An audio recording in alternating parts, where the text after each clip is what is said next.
بسم اللہ الرحمن الرحیم۔ انسان جس چیز کا تذکرہ زیادہ کرتا ہے اس چیز کی محبت انسان کے دل کے اندر بیٹھ جاتی ہے۔ ہم لوگ سارا دن دنیا کا تذکرہ کرتے ہیں، مال کا تذکرہ کرتے ہیں، تو اس چیز کی محبت ہمارے دلوں کے اندر بیٹھ گئی۔ اب جب تک ان چیزوں کی نفی نہیں کریں گے اس وقت تک ان چیزوں کی محبت ہمارے دلوں سے نکلے گی بھی نہیں۔ عبداللہ ابن عباس رضی اللہ تعالیٰ عنہ فرماتے ہیں کہ اس دنیا کو قیامت کے دن ایک بوڑھی عورت کی صورت میں لایا جائے گا، انتہائی بدصورت ہوگی، آنکھیں خراب ہوگی، دانت آگے کی طرف نکلے ہوئے ہوں گے، اور لوگوں کے سامنے اس کو لا کر کھڑا کر دیا جائے گا، اور لوگوں سے پوچھا جائے گا کیا اس کو جانتے ہو؟ لوگ کہیں گے اللہ کی پناہ، یہ کیا بلا ہے؟ تو ان سے کہا جائے گا کہ یہ وہی ہے جس کی وجہ سے تم لوگوں نے ایک دوسرے کو قتل کیا، ایک دوسرے سے بغض رکھا، ایک دوسرے کے ساتھ قطع تعلقی کی، اور ایک دوسرے کے ساتھ حسد کرتے تھے، اس کے دھوکے میں پڑے رہے۔ اس کے بعد اس بڑھیا عورت کو جہنم میں ڈال دیا جائے گا۔ وہ بڑھیا عورت چلائے گی کہ میرے ساتھ ان لوگوں کو بھی شامل کرو جو میرے پیچھے لگے رہے، میرے ساتھ چلنے والے تھے۔ تو اللہ جل شانہ فرمائیں گے کہ اس کے ساتھ لگنے والے لوگوں کو بھی اس کے ساتھ داخل کرو۔ اللہ ہماری حفاظت فرمائے۔ اعلیٰ ابن زیاد رحمۃ اللہ علیہ فرماتے ہیں کہ میں نے ایک مرتبہ خواب میں ایک انتہائی بوڑھی عورت کو دیکھا جو انتہائی بوڑھی تھی اور انتہائی بدصورت تھی، اور ہر قسم کا زیب و زینت اس نے اپنایا ہوا تھا، اس پر موجود تھا، اور ہر قسم کا عمدہ لباس اس پر موجود تھا، زیور پہنا ہوا تھا۔ لوگ اس کے ارد گرد جمع ہو رہے تھے اور بڑے شوق سے اس کو دیکھ رہے تھے۔ میں اس کے قریب گیا اور اس کو دیکھنے والے لوگوں پر تعجب کرنے لگا اور اس سے پوچھا کہ آپ کون ہو؟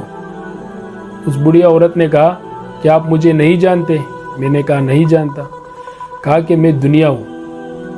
میں نے کہا کہ اللہ جل شانہ تجھ سے مجھے اپنے پناہ میں رکھے۔ اس نے کہا کہ اگر مجھ سے پناہ چاہتا ہے تو روپیہ درہم سے بغض کر۔ حضرت عیسیٰ علیہ السلام پر ایک مرتبہ دنیا کا کشف ہوا۔ دنیا ایک انتہائی بوڑھی عورت کی صورت میں اس کے سامنے نمودار ہوئی۔ دانت ٹوٹے ہوئے تھے مگر اس پر عمدہ قسم کا لباس و زیور تھا، عمدہ قسم کا زیب و زینت اختیار کیا ہوا تھا اور دلہن بنی ہوئی تھی۔ حضرت عیسیٰ علیہ السلام نے ان سے پوچھا کہ اب تک کتنے نکاح کر چکے ہو؟ یعنی اس سے پہلے آج جب پھر دلہن بنی ہوئی ہو، اس سے پہلے کتنے نکاح کیے؟ کہا کہ بے شمار، جس کی کوئی تعداد ہی نہیں۔ عیسیٰ علیہ السلام نے ان سے فرمایا کہ وہ سب مر گئے ہیں یا انہوں نے تجھے طلاق دے دی؟ کہا کہ میں نے ان سب کو مار دیا۔ عیسیٰ علیہ السلام نے فرمایا کہ تیرے یہ باقی شوہروں کا ستیہ ناز ہو کہ وہ پہلے شوہروں سے عبرت حاصل نہیں کرتے۔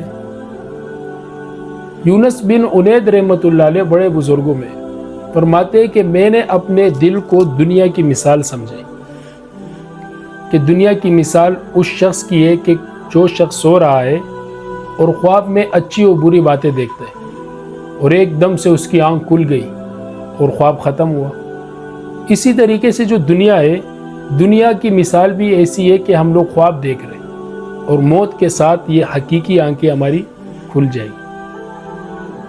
امام غزالی رحمۃ اللہ علیہ فرماتے ہیں کہ دنیا بہت جلد فنا ہونے والی ہے، ختم ہونے والی ہے۔ یہ اپنے باقی رہنے کے وعدے تو کرتی ہے لیکن اپنے وعدے کبھی پورے نہیں کرتی۔ اس نے اپنے اوپر انتہائی اچھا قسم کا زیب و زینت لباس اپنایا ہوا ہے اور اس کو دیکھ کر لوگ دھوکے میں پڑ جاتے ہیں، اور یہ ایک جگہ ٹھہری ہوئی ہے، ایک جگہ ٹھہری ہوئی نہیں بلکہ لوگ اس کو ایک جگہ دیکھی ہوئی ٹھہری ہوئی سمجھتے ہیں، لیکن انتہائی تیزی کے ساتھ گزر رہی ہے۔